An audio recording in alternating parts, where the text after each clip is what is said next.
You're 22 now. What do you imagine? How would you like life to be when you're 32? Where do you see yourself? Welcome back to the program, Faith Evans. Faith Evans! Yeah, I want to give mad love to my wife. I'm gonna be living up in the hills. Shout out to Faith. Barbara Streisand type, you know. Shortly after this moment, Faith Evans' life would change.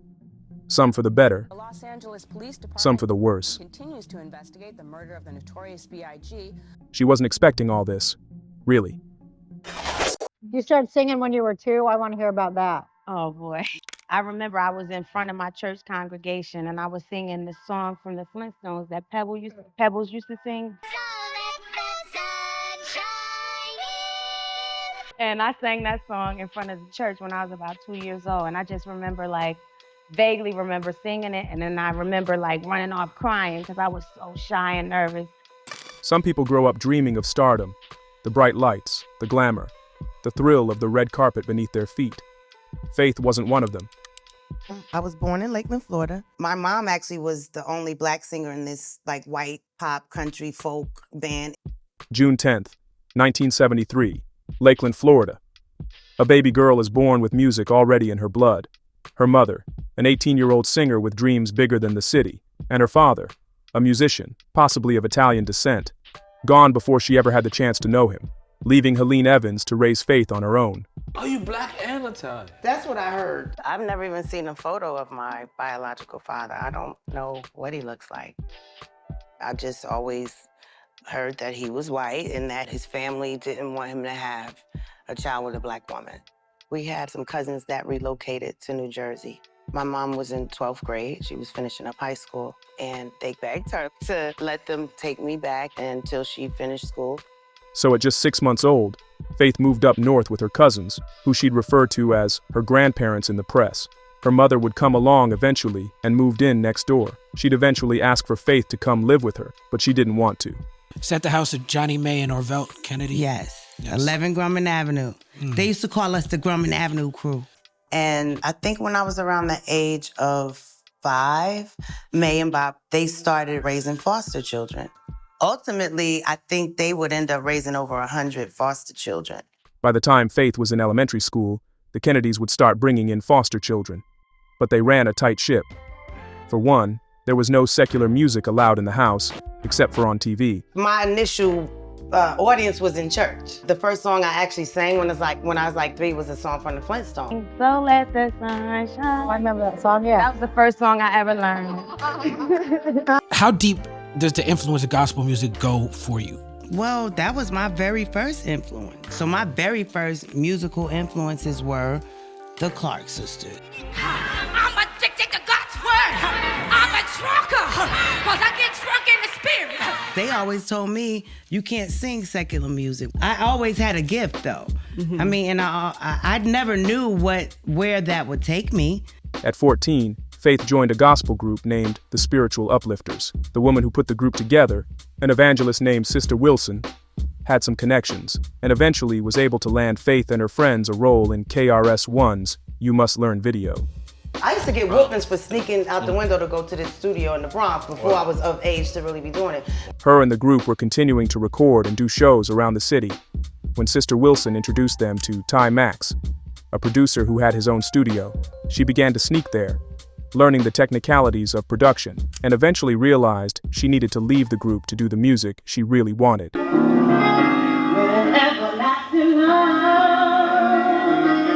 The Kennedys worked long hours, giving Faith more freedom by the time she reached high school.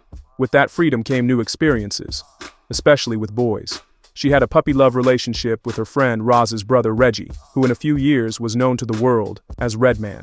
Yeah, me and Faith dated early. Actually, in 9th grade, Red was my so-called boyfriend. He was a drummer in his mother's church. So he was the first dude that my grandparents let come to my house. He wasn't Redman, he was just Reggie. Her first serious boyfriend, a small-time dealer she refers to as JT in her memoir, started off charming, but soon became abusive. The relationship turned violent, and after confronting him about cheating, he attempted to throw her out of his 11th floor window. Not long after, she found out she was pregnant. She made the decision to terminate the pregnancy and eventually left the relationship behind.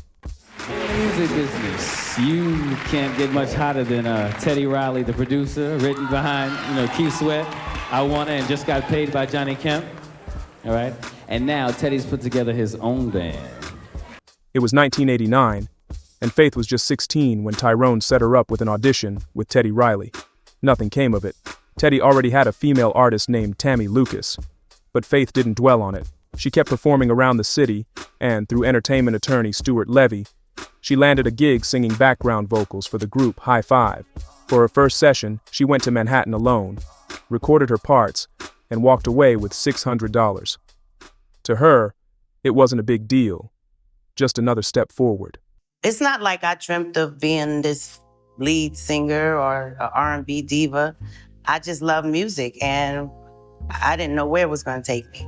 After graduating, Faith was accepted into Fordham University and began classes in the fall of 1991. By the spring semester, she met Kayama Griffin, a producer known for his work with Christopher Williams and the group Three Boys from Newark. He invited her to the studio, where she started writing tracks and laying background vocals for Christopher Williams. Music brought them together, but before long, their relationship turned romantic. Not long after, Faith found out she was pregnant. They never officially dated, but when Kai and his group landed a record deal, he flew Faith out to LA to live with him. It wasn't what she expected. She was broke, miserable, and desperate to go home. With no money and no real plan, she reached out to Redman, who was in San Diego at the time. His sister told her he'd help, so she tried to sneak away to meet him. But on the way, she stopped for gas in Long Beach. And out of nowhere, someone shot her in the arm with a BB gun. Shaken and terrified, she sped off and made it to San Diego. Redman came through, handing her about $500, just enough to get back home. By February 1993, 7 months pregnant, Faith was back in Newark. And on April 1st, she gave birth to a baby girl. By the end of the year, Kayama and his crew had returned to the East Coast, working with Al B. Sure. Faith would bring her daughter to see her father at the studio, and during one visit, he played a track they had worked on together. Al was stunned. He hadn't expected Faith's vocals to be that good. Soon, he had her in the studio, laying vocals and recording for $2,000 a week. During the 6 months she worked for Al, one day Faith found herself in the studio with Kai and the other 2 boys from Newark. They were working on tracks for Usher with Puffy, who was growing frustrated. The track wasn't hot enough, and he was letting the producers know it. They needed a female vocalist, and Faith was there. I'm famous for the kid in their minds who threw the tragic City College, and that's kind of hard for me sometimes to live with. By 1993, Puffy was at a crossroads. Fresh off his firing from Uptown Records, he was still making moves in the industry, but his name was tied to more than just music. The December 1991 City College stampede had left a stain on his reputation.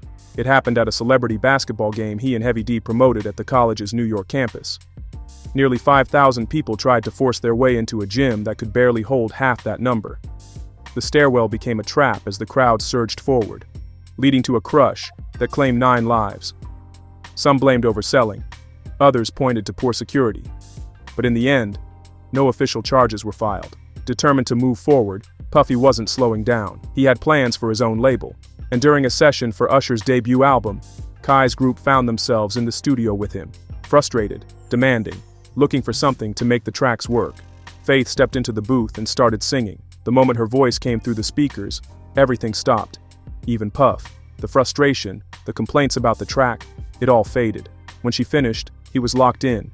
He told her he was starting his own label and wanted to sign her on the spot. Faith didn't hesitate, and as the story goes, Puff pulled out a piece of paper and a pen, ready to make it official. But Faith told him she needed to talk to a lawyer first. There's some friends that were at the studio, and he needed someone to sing like 1 line, 1 or 2 lines on Usher Raymond's first album. They like, oh, she can sing, and I did the line, and I kind of rearranged it, and he was just really impressed. And like that same night, he asked me would I be interested in signing to his new label. Faith received a $75,000 advance and eventually cut ties with Al. Puffy had a vision for her. Sophisticated, grown, and sexy, the balladeer of his new label. But first, there were changes to be made. He suggested she do her hair, start tanning religiously, and according to her memoir, even introduced her to a doctor who supplied diet pills to keep her weight off after a fresh tummy tuck. It was all part of the industry machine, an image to fit the sound. At the time, Usher was Puffy's main priority, even though he wasn't officially signed to him. She co-wrote and added background vocals to 6 tracks on his album. She also was instrumental in Puff signing this boy band from Atlanta. Puff asked her to sit in on the audition, and after hearing them sing, Faith told him to sign them on the spot. Their name was 112. Faith was now in the mix, rubbing elbows with Misa Hilton, Puffy's girlfriend and one of the hottest names in hip-hop fashion. She had also secured a spot as a songwriter on My Life, Mary J. Blige's highly anticipated second album. Faith Evans, she helped me write a lot. She's an artist that's coming out on Bad Boy. By 1994, Mary J. Blige was the crown jewel of Puffy's roster. Their history went back to his early days at Uptown Records, where he landed an internship after dropping out of Howard University. Even then, Puff had a reputation: flashy, ambitious, and relentless. He convinced Heavy D to help him get his foot in the door, and once inside, he wasted no time making moves. When Puff arrived at Uptown, Mary was still finding her footing at the label. Its founder, Andre Harrell, had already put Puff in charge of Jodeci. But soon, he turned his focus to Mary, polishing her raw, streetwise image and shaping it into something that could cross over. The result was What's the 411? A 1992 debut that changed R&B, blending hip-hop and soul in a way that hadn't been done before. Puff was quick to take credit for its sound and success. 2 years later, Mary was recording My Life, and she had built a reputation: talented, successful, and a little bit of a diva. At first, she and Faith were cool, but when word first got out that Puff had signed another female artist, reports say Mary wasn't happy about it. Big is all that. We got Craig Mack, he's doing this thing. We have Total, we have Faye. We got a lot of things coming out, and we're doing production. We're doing Mary J. Blige's album. We're doing stuff on Pebble, stuff on TLC. Puff's new label was coming together. He had signed Faith, Craig Mack was making noise, and Total was in the mix. But there was another rapper that would ask about Faith whenever he saw her walking around the studio. His name was Biggie, or formerly, the Notorious B.I.G. At a promotional photo shoot for the label, Faith stood alongside Puff and Bad Boy's 2 flagship artists. Total was supposed to be there, but ended up not showing up. During a break from the shoot, Faith and Biggie struck up a conversation. Just small talk at first. She wasn't immediately drawn to him physically, but there was something about him that pulled her in. When the shoot wrapped, he asked her for a ride to Brooklyn, and she said yes. You see me, my name is the Notorious B.I.G. You can call me Big, Notorious Big, whatever. At that time, Biggie was still grinding to make a name for himself. In '91, he released a demo tape that caught the attention of the Source magazine's unsigned hype section.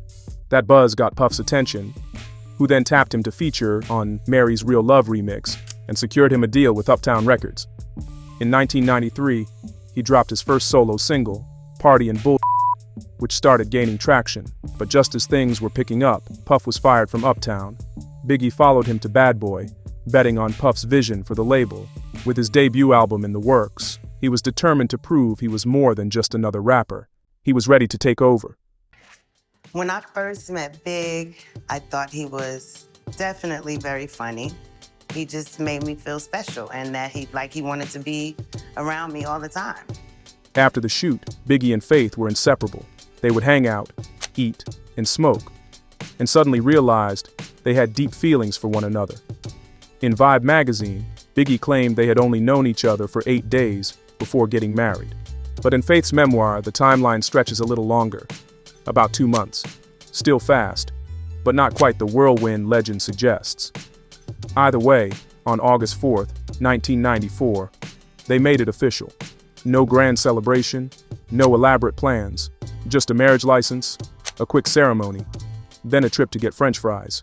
We got Big's wife dropping, doubt. and then Wallace, she's dropping. A few days after they told Puff they had gotten married, Biggie's first single, Juicy, was shipped to radio. Puff hadn't even known they were dating, but once he did, he figured it might be good for business.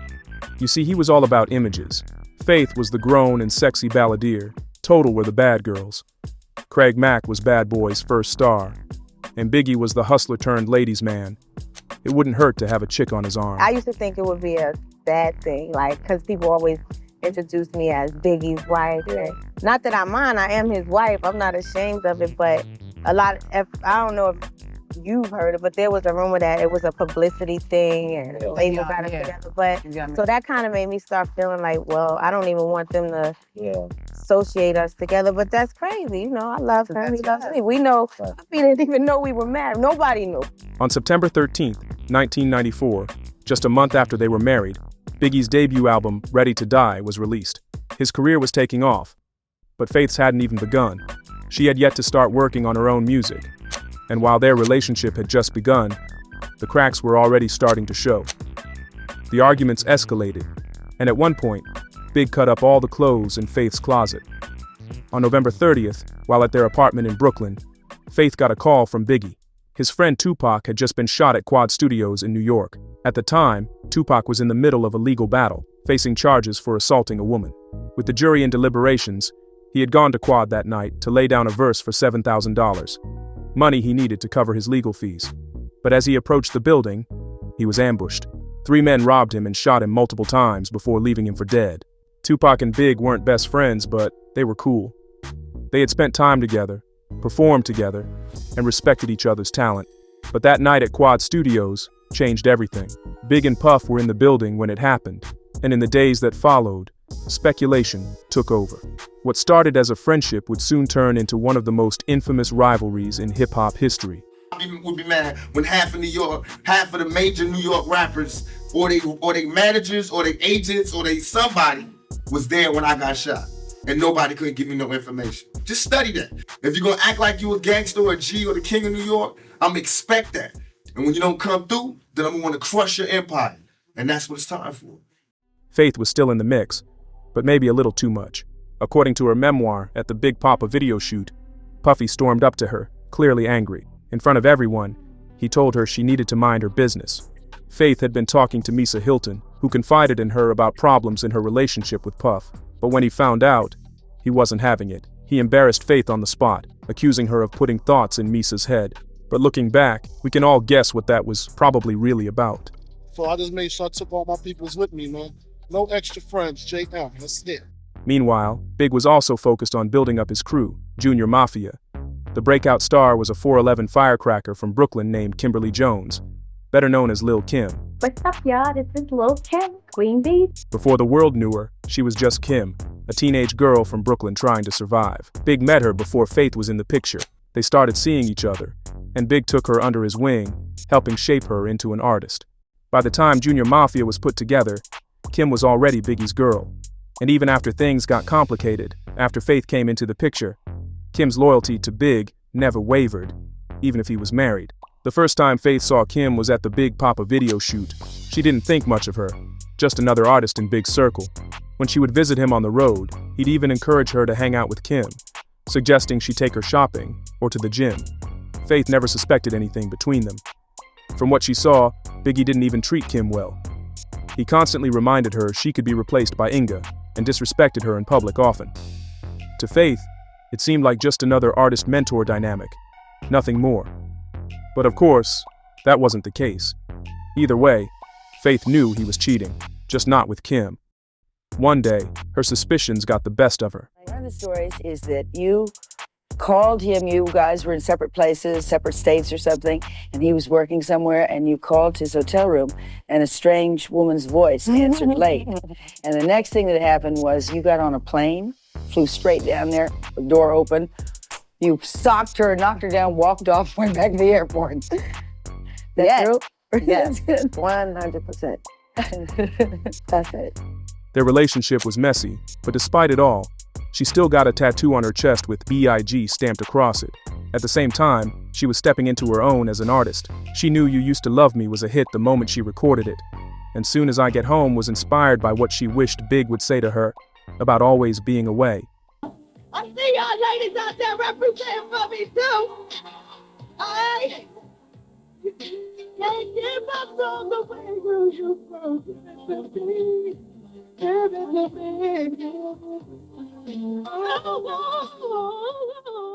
Puff had another idea. He wanted Faith and Mary to remake Love Don't Live Here Anymore, originally sung by Rose Royce. Just a vacancy. Love don't live here anymore. Neither of them were feeling it. So Puff told them to go get drunk, then come back to the studio. They did. Wrote her some of her hits. I co-wrote about 3 or 4 songs on her current album, and I did some background vocals, and we're good friends. But a lot of people compare us, but I really think it's more the fact that we're both affiliated with Puffy. You know, he was responsible for a lot of her success. Biggie's One More Chance video was a spectacle. The song went #1 on the rap charts, and from JD to Heavy D, everyone who was someone in the industry seemed to be a part of the show. Faith sang the hook, but when it came time to be in a scene with Big, she wasn't her usual calm, cool self. If you look closely, you can see it in the playback, the awkwardness, the tension. Their relationship was already unraveling. I've worked with damn near, so many artists doing background, doing names, doing reference vocals, writing. I've done it all, but now it's my time. In June 1995, her debut single, You Used to Love Me, was released. It peaked at #4 on the hip-hop and R&B charts. And that summer, it belonged to Bad Boy. Everywhere you turned, Puff's empire was growing. Craig Mack was still in heavy rotation. Biggie's One More Chance dominated the airwaves. Faith had her own hit climbing the charts. Total was making noise with Can't You See? And even 112 was starting to bubble. Puff's blueprint was working, and that year was just the beginning. I'm the executive producer that a comment was made about a little bit earlier. But check this out. August 1995. The Bad Boy crew was set to perform at the Source Awards, a night meant to celebrate hip-hop's biggest moments of the year, but one that would go down in history for something else entirely. Come to death row. The crowd erupted, cheers from the West Coast, boos from the East. Puff tried to downplay it, but the tension was thick. That moment was the spark, and from that night on, there was no turning back. But while the rest of Bad Boy was caught up in the East Coast-West Coast drama, Faith had something else on her mind. At the after-party, Mary acted like she didn't even know her. Faith didn't know what changed, but the tension was clear. I thought you and Mary had an issue. I think I saw that in a documentary where she felt the way when Puff brought you along. I always heard those things, but to be quite honest, that was never confirmed. They did tell me I had to take her voice off my album because of some issue that I never knew about, but I thought that was something between her and him. Her debut album, Faith, dropped that same month. Critics praised it, with Entertainment Weekly giving it an A-, and it also peaked at #2 on the hip-hop and R&B charts. Originally, Faith's duet with Mary was on the album, but it was quietly removed soon after its release. Many speculate that tension between the two singers played a role, with some believing jealousy was a factor. Faith had been positioned as the first lady of Bad Boy, and was working closely with producer Chucky Thompson, who had been instrumental in shaping the sound of My Life. On top of that, Mary's strained relationship with Puff, fueled by a series of petty disputes, may have led her to distance herself from him and Bad Boy entirely. Whether it was label politics or something else, the track disappeared because Mary demanded it to. The label spent a fortune destroying and repressing copies to remove Mary's vocals from the song. Faith would later reveal that she didn't receive any royalties from the album for 10 years because of it, and whether Mary saw it as competition or just industry politics, one thing was clear: things were different now.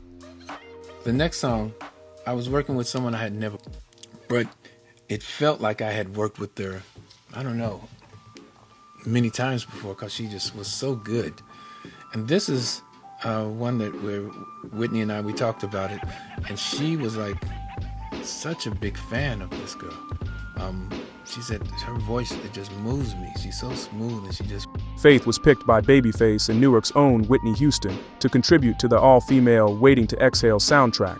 Her song, Kissin' You, wasn't just featured on the album. It made its way into the film itself, marking a career milestone. What do y'all think it represents to a lot of young people out there? Unity. In October 1995, Faith and Big landed on the cover of Vibe magazine. The images told a story of hip-hop royalty, a power couple at the top of their game, but behind the scenes, their relationship was anything but perfect. As the magazine flew off shelves, their marriage was falling apart. Okay, he was on the radio recently talking about Lil Kim. Oh yeah, that's another thing. That's phony. Okay. I'm real. First of all, I'm real cool. I'm real down. You know what I'm saying? If you cool with me, we cool, and that's that. You know what I'm saying? And this was somebody who I had up in my house, taking her to the gym, you know, about to take her shopping, give her my style. Things like that. And all in all, she's sleeping with my husband. Faith found out about Biggie and Kim, not from him, but from the Wendy Williams show. As Kim threw subtle shots at her on air, Faith didn't hesitate. She called her manager and demanded to be on the show. And the next day, according to her book, she went on air and made it clear. Next time she saw Kim, it was on.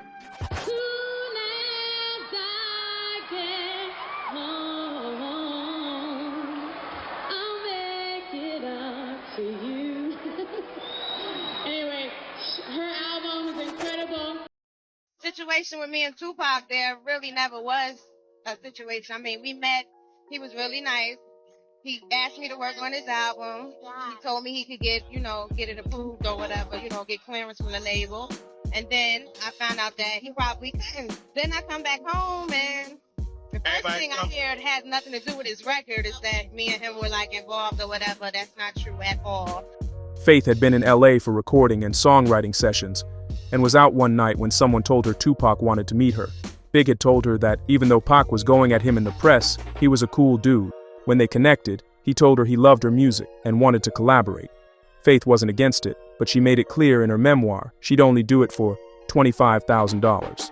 She was on her way to the Waiting to Exhale soundtrack release party with Nikki Gilbert when she got a call. It was Pac. He was going too, and when he saw her pulling up, he jumped in her car and walked in with them. They hit up the after party together, but Faith was uncomfortable about being around him, especially with all the noise in the press.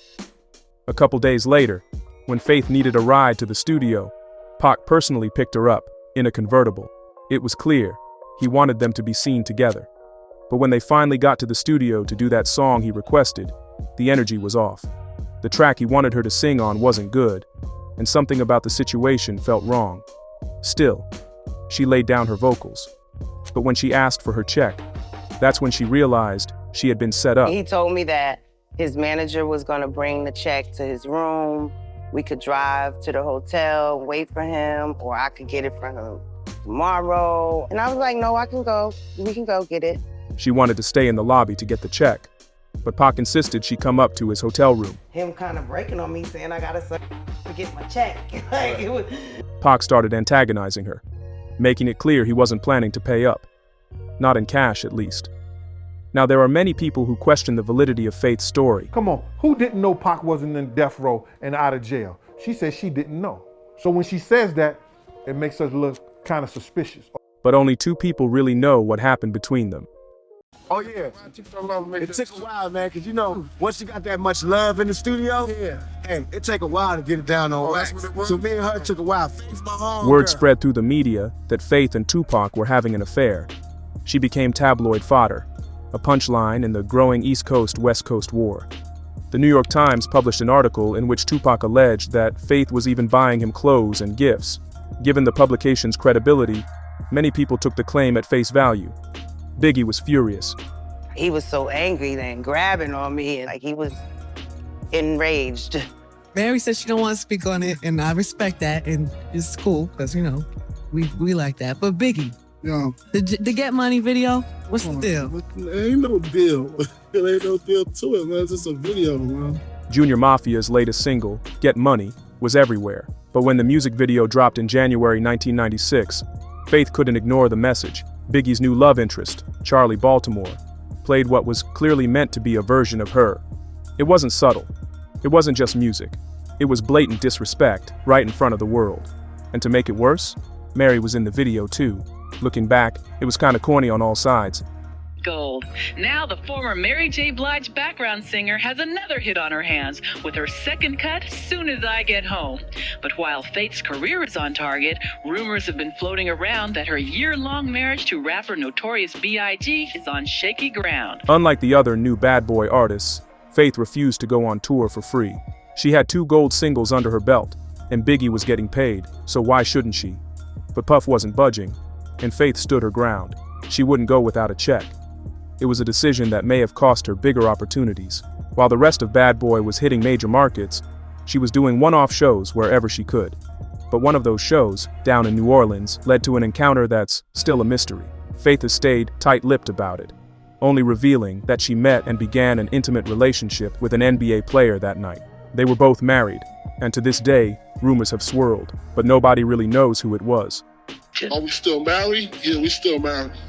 Anybody want to talk about the award I won, how good I did this year, before they jump right into gossip? She also made a quiet change, updating her BIG tattoo to read Big Faye.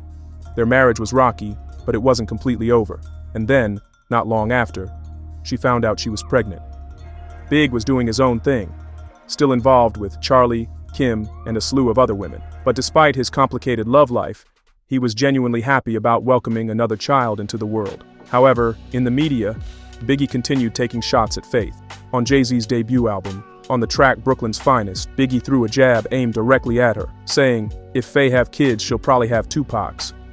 The line was a not-so-subtle reference to the swirling rumors about Faith's alleged involvement with Pac, adding even more fuel to the fire of their public drama. Looking back, it's interesting. Biggie never really aimed his shots at the man publicly coming for him. Instead, he threw his own wife under the bus. While pregnant, Faith had a run-in with Lil Kim at Puff's recording studio. According to her memoir, she initiated it. The tension had been building for too long, and it finally boiled over. Producer Stevie J and Puff had to pull them apart. But later that night, Kim wasn't done. She showed up at Faith's home with a group of people, ready for round two. It didn't happen. Okay.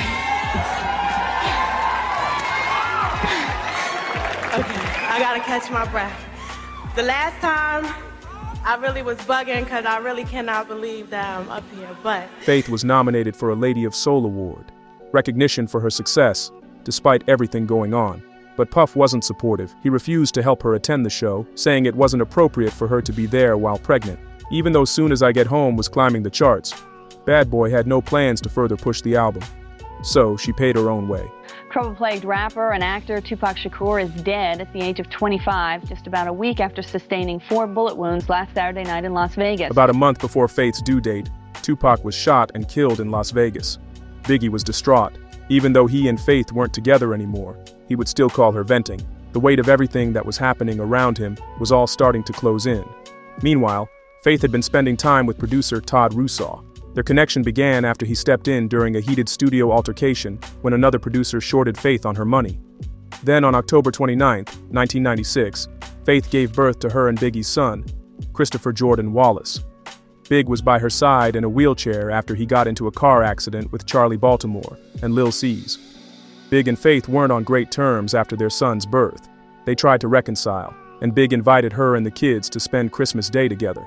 But the day before, she caught him in bed with Kim. I was done trying. Their last phone call ended the way too many had, bickering, hanging up on each other. They didn't realize their time was running out. I'm gonna be in LA. I got to pump mine. You do? I got to fling my album. I'm gonna be there. All right, okay. You know? Do your thing. Biggie finished recording Life After Death in January 1997 and headed to LA for promotion the next month. The industry had descended on LA for the Soul Train Awards. Puff and Big were at the Vibe Party, celebrating Bad Boy's success. Faith was there with her girlfriends, deliberately keeping her distance, determined not to seem too pressed by his presence. As the night went on, Faith left the Vibe Party, heading to an after-party in the hills. But just as she was leaving, she heard commotion. She didn't think much of it. Why should I feel? The Los Angeles Police Department continues to investigate the murder of the Notorious B.I.G. In the early hours of March 9th, 1997, Biggie was murdered in a drive-by shooting. He was 24 years old. Faith was devastated, and as his wife, she was the one who had to identify his body. At the funeral, Kim was visibly distraught, and Mary was seen consoling her. But when it came to Faith, she claims Mary walked right past her seat, offering condolences to everyone except her. As his wife, Faith now owned 50% of Biggie's estate and publishing, with each of his children owning 25%. She decided to share administration of the estate with his mother, to make sure she knew they were both in it together. His eye is on the sparrow, and I know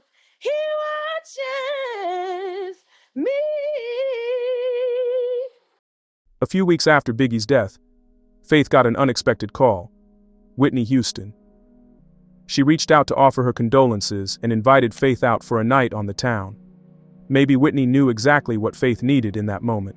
She had completely retreated from the spotlight, lost in grief, and Whitney wasn't about to let her disappear. Faith is from the same flavor that I come from Newark. She's from Newark, and she has that same church flavor. And I could hear it in her voice and her tones, and I wanted that. Faith hadn't touched music for weeks, until Puff came knocking. He wanted to do a tribute song for Big. You know, like, I love him, Faith, everybody, we love him, and we miss him, you know. I'll Be Missing You sampled Every Breath You Take by the Police, and it was a massive crossover hit. Released in May 1997, the song shot to #1 on the Billboard Hot 100 and went on to win a Grammy.